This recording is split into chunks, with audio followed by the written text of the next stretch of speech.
മുഖ്യമന്ത്രിയുടെ ഓഫീസിലേക്ക് ഒരു സിനിമാ സംവിധായിക, ഒരു മുതിർന്ന ആൾ നേരിട്ട് നൽകിയൊരു പരാതി ഇതുപോലെ ഒരു സംഭവത്തിൽ, അതായത് നമ്മൾ മനസ്സിലാക്കേണ്ടത് സർക്കാരിൻ്റെ ഒരു പരിപാടിയുടെ ആ വെന്യൂവിലാണ്, എന്ന് വെച്ചാൽ സർക്കാർ പ്രിമിസസിലാണ് ഈ സംഭവം നടക്കുന്നത്. അത് മുഖ്യമന്ത്രിക്ക് തന്നെയും നേരിട്ട് പരാതി കൊടുക്കുന്നു. എന്ന് വെച്ചാൽ മുഖ്യമന്ത്രിക്ക് എന്തുകൊണ്ടാണ് പരാതി കൊടുക്കുന്നത്? ഗൗരവം കൂടുതലുള്ളതുകൊണ്ടാണ്.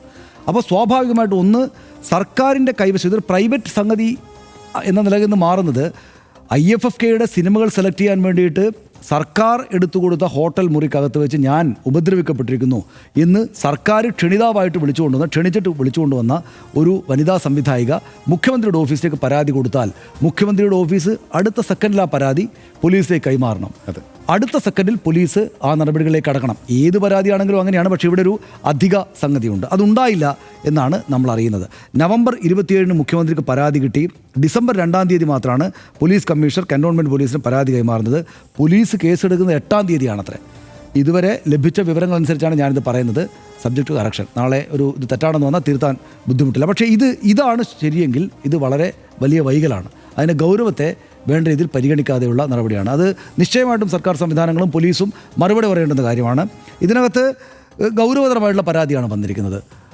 വളരെ സാംസ്കാരികമായിട്ടൊക്കെ വളരെ കാലം കേരളത്തിൽ പരിചയമുള്ള ആളാണ്. പക്ഷേ ഇങ്ങനെ അങ്ങേയറ്റം കുറ്റകരമായിട്ടൊരു കാര്യം ചെയ്തിരിക്കുന്നു.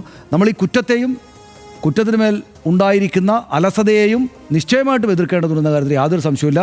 അതെന്തുകൊണ്ടെന്നാൽ അതൊരു അധിക ബാധ്യതയാകുന്നത്, ഞാൻ പറയുന്നത് നമ്മുടെ മാധ്യമങ്ങൾക്ക് മാത്രമല്ല സമൂഹത്തിൻ്റെ ആകെ അധിക ബാധ്യതയാകുന്നത് ഇത്തരത്തിലുള്ള ലൈംഗികമായിട്ട് സ്ത്രീകളെ ഉപദ്രവിക്കുക, അവരുടെ അന്തസ്സിനെ ഹനിക്കുക എന്ന കാര്യങ്ങൾ ആവർത്തിച്ച് ചർച്ചയാകുന്ന ഒന്നിലേറെ കേസുകൾ നമ്മുടെ കേരളത്തിൽ നടക്കുമ്പോൾ നമ്മുടെ നാട്ടിലെ ഇപ്പോൾ വളർന്നു വരുന്ന പെൺകുട്ടികളടക്കമുള്ള ആളുകൾ നമ്മുടെ സമൂഹത്തിൻ്റെ മുഖ്യധാരയിലേക്ക് നിശ്ചയമായിട്ടും വരേണ്ടുന്ന പെൺകുട്ടികൾക്ക് ധൈര്യം കൊടുക്കുന്ന കാര്യങ്ങളാണ് എല്ലാ ഭാഗത്തും ഉണ്ടാകേണ്ടത്.